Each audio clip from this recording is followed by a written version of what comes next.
I don't know what happened, but it transformed and it became ClickZ or ClickZ, and people still ask me, what does the Z stand for? It doesn't stand for anything.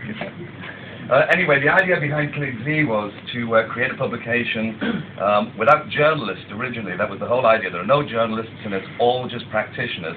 And it's all about how to do marketing online. And it's interesting the way that the trends have changed online, because the major topic at the time when it was launched was email marketing. That's what it was all about. And then gradually it moved into search. And these days, probably more than anything else, it's social media.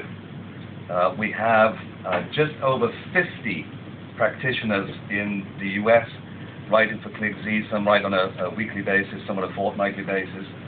They're all experts in their own field, and the most popular topics are how to do social media better, how to do search marketing better, to a very, very large audience. And I think we launched ClickZ Asia in 2010 here with Adeline Lau when she joined, and I think Adeline has something like 30 practitioners or very close to it working, writing for her now. And I guess probably in 2012 next year, we'll have something close to 100 people, all of these practitioners who give up their time and their expertise. The other interesting thing is that when ClickZ started, as I say, Andy, his idea was not to have journalists. It was just to talk about how do I do better marketing. So we do a lot of how-tos and walkthroughs, and it was all about the education. And then somewhere, again, during the course of ClickZ's developing history, we ended up with the hottest digital news team in the industry. Absolutely fabulous. So you might have met Anna Maria Verzi, was here just last week, and Anna heads up the team there. So we've got the hottest news team. Unfortunately, Andy Borland was taken with a terminal illness some years ago.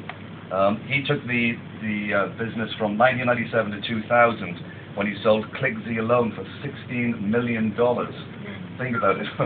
From that misnomer, misspelling as it is, he sold it for $16 million to Internet.com, which eventually became Jupiter Media, and then in 2005, Incisive Media acquired ClickZ, along with Search Engine Watch, which has also been around since 1997, and of course the SES Conference. And there's a very, very strong connection between what we publish at ClickZ, Search Engine Watch, and what we produce for the SES Conference.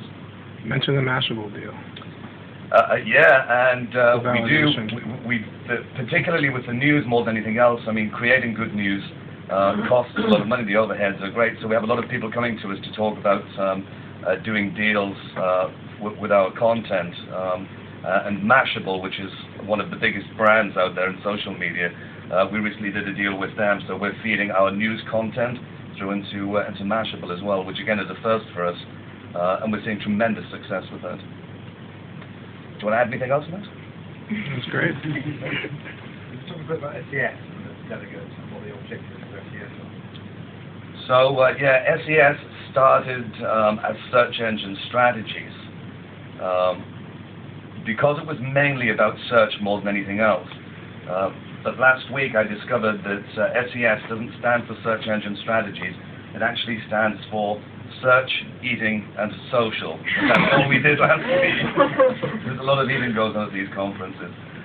Again, SES started mainly kind of riding the wave of what was happening with Google.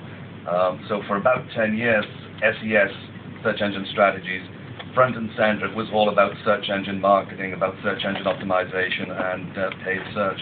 But over the last few years, the conference is now starting to reflect more or less the kind of content that we publish at ClickZ, which is why there is this very, very strong connection there. So at the conference, the people that we get are kind of the people that would read ClickZ, because regardless of whether you're a huge corporation or just a small one-man business, the content that you have at ClickZ is the stuff that you need to know how to market yourself better online.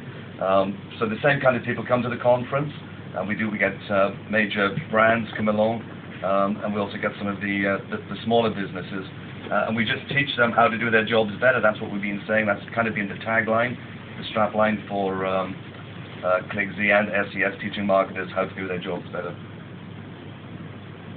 Anything else? No? Fantastic.